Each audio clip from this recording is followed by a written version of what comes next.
Good afternoon, everybody. I was going to take you around and show you some of the frost damage. Bit of backstory. We are in, I'll put a little map here somewhere, the very top of New Zealand, and technically we're classed as the far north. If you go up further, you're far north. But anyway, up here we don't normally get those kind of frosts, so it's been a bit of a shock to the system. We had, I'm not sure what the first day was, but the second day was -6 and then the third day was -5. Now the plants I grow here are not used to this kind of weather, so we've had a fair bit of damage. And then of course we had a lovely day afterwards. And then we had flooding, and then a nice day, and even more rain. So we haven't had the best weather. So these are my guavas. They actually did really well. I'm pretty pleased with them. You can see there that the tips of them just got burnt. Just the very fresh new leaves. So that's good that it wasn't too major. The hebes that I planted down in here, they're looking really good. No damage on those. As you can see, they're all looking really good. Still happy. On the other hand, things like my bananas really did not look like it at all. And then of course we had all that rain on them as well. Not quite sure what I'm supposed to do with them at the minute, so I'm just waiting to see what they do. Get them all fried. And then the Tamarillo also does not like frost, in case you didn't know. You can see down there, some of them have still got green leaves on it, which is good. So fingers crossed it doesn't kill it completely. That poor Tamarillo tree's been strangled and now frostbitten. So that wasn't very nice. Luckily the rhubarb was sleeping, so it wasn't too worried at all. Not a surprise, the cauliflower did just fine. What was the other thing I saw?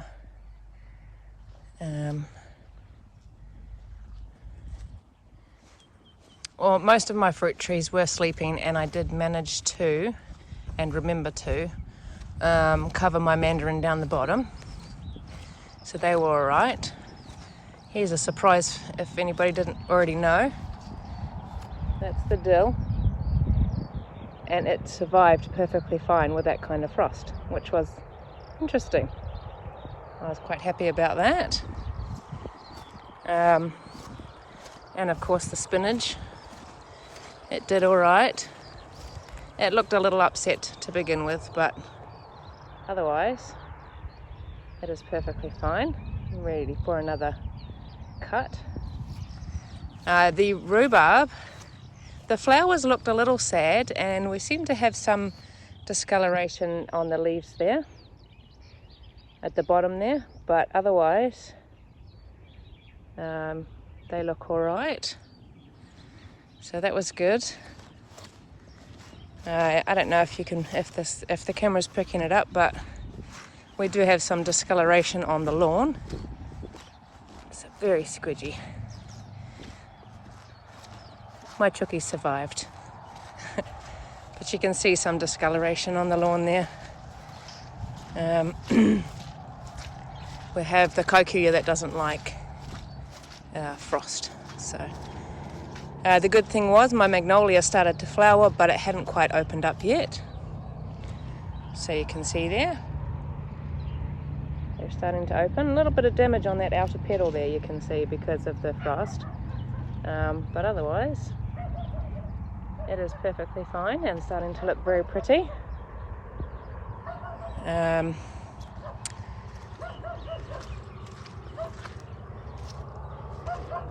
The naked ladies did all right. Just a little bit of brown on the tips. All our stuff in the septic field, all our natives, they actually did all right as well.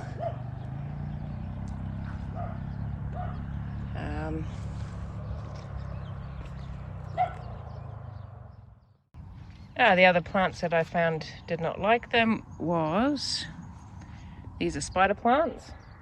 They definitely do not like it. And I can't remember what these plants are called, but I had just potted them up and put them underneath here, and now they all look like they're dead. The Nerines got a little off colour, but not too bad. My poor asparagus, this is what happened. I have taken some of them off. As you can see, it all went a little bit no thank you. So, oh, back out. Onions actually did perfectly all right. I will put the name up here for this. I forget what it is, but it didn't like it. So I'm hoping that's going to come back because it's a native in New Zealand. I have, because of my carrots and parsnips in here, which actually, let me see them. As I'm getting some parsnips come up again. So they're all coming up nicely. Try and find them. There they are. So that's good. The cabbages didn't have a bother in the world about it. Unfortunately, the two plants that I got from my daughter, the hibiscuses, as you can imagine, now look like that and that. So yeah, hopefully we will see them come back. The daisy, it did all right. It was just its flowers. As you can see, the flowers didn't do very well with that. And then, considering it's underneath the tree, these trees here are called, these plants here are called money trees, and you can see the colour difference on them. So it has given them a bit of a shock, but otherwise the fuchsias seem to be alright. I haven't seen any major damage. It's actually been a couple of days, so I've been waiting to see what was going to throw a tantrum. The little bottle brushes down the driveway, they just had the tips of them go, the soft new growth. And then in my rose garden, the Hoyas, as you can see, have completely changed colour. They're supposed to be green, so I don't know whether they'll come back. And the bromeliads have all now got a bit of a weird tinge to them. So I can see that they'll probably come back alright. With which one is it? That one, you can see the new growth in the middle, so hopefully that'll come back alright. The roses luckily were all sleeping. Oh yes. So my garden is not used to that kind of weather. And then of course, like I say, we had flooding a day or so later. It's like, my goodness, can we throw anything else? You can actually see, if I can go down enough, you can see the marks down there. So I did go over the driveway again. Yeah.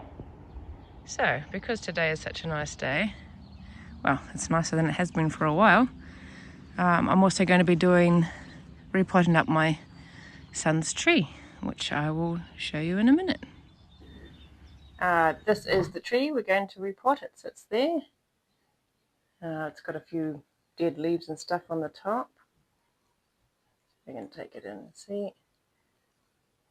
And the only reason it sits in a pot that big, because I kind of do cutting the root ball, and then I'll tidy it all up. I'm going to take it outside and take it out of its pot. It is very heavy, so this should be interesting.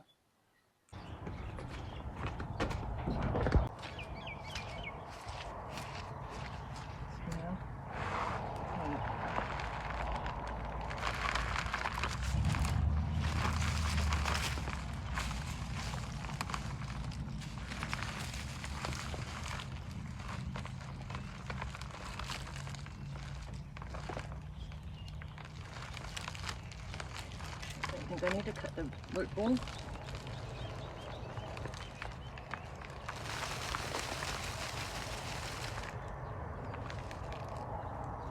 So yeah, I don't know if you want to take it over and wash all its leaves, or what do you want to do with it? How are you supposed to do that? Well, I would just lie it down somewhere and actually take it around the back with that other hose because it's not as strong. And just give the leaves a wash.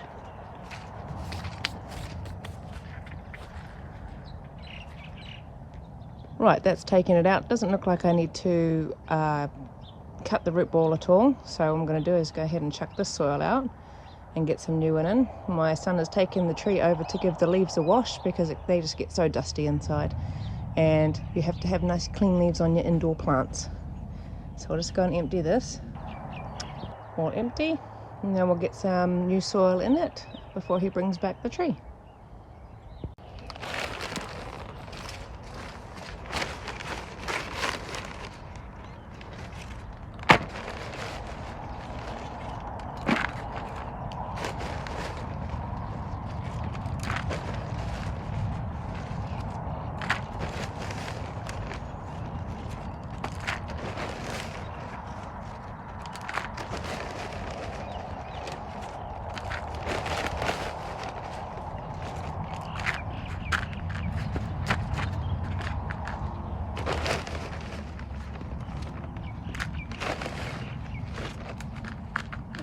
Put it in and I'll just see how much more I need to put in there.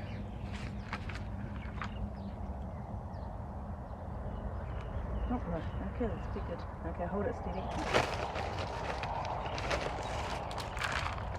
See the difference in the soil? Well, what did they say? 3 years, eh? Oh, yeah. At least.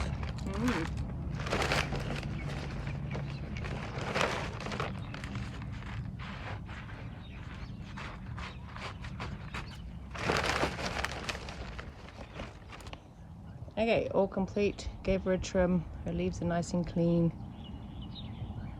And now she can go back inside with all her new soil.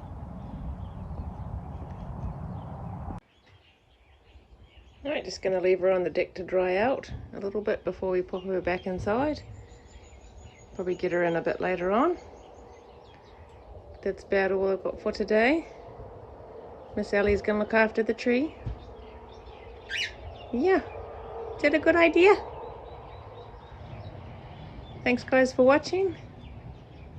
Guys are awesome. I appreciate everybody who watches. Thanks very much. And we'll catch you guys on the next one.